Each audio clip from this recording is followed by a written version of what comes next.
আর যদি বুঝতে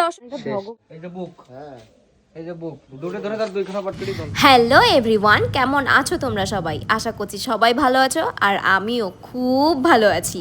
আর যারা খারাপ আছো, আরে চিল বেবিস, জীবন তো একটাই, আর এই জীবনে তো সুখ দুঃখ, ভালো লাগা খারাপ লাগা, হাসি মজা তো লেগেই থাকবে।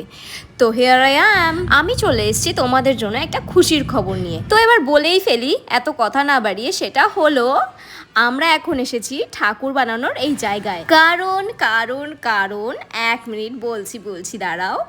এবার আমাদের ক্লাবের মাঠে হতে চলেছে 51 ফিট কালী মায়ের পুজো। এখনো মায়ের কাজে হাত দেওয়া হয়নি, সেই জন্য দেখাতে পারছি না যদিও। চলো তোমাদের বাবা ভোলানাথ থেকে দেখাই আমি। দাঁড়াও দেখাবো, দেখো তার আগে আমার সেখানে তো যাও। দেখো ভোলানাথকেই পুরোটা দেখাতে প্রবলেম হয়ে যাচ্ছে, তাহলে এবার তোমরাই ভাবো কালীমা কেমন হবে।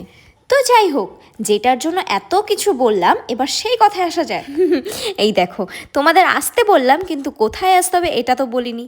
চলো এবার বলেই ফেলি, আমাদের এই পুজোটা হবে বনগাঁ ট্যাংরা কলোনিতে। বনগাঁ ট্যাংরা কলোনির অগ্রদ্বীপ ক্লাব, আমাদের ক্লাবের নাম অগ্রদ্বীপ ক্লাব। তোমরা সকলে যদি ট্যাংরা কলোনি চলে আসো, এখানে আসলেই তোমরা খবর পেয়ে যাবে পুজোটা কোথায় হচ্ছে। অবশ্যই কিন্তু আসতে হবে তোমাদের সবাইকে। কি বলছো?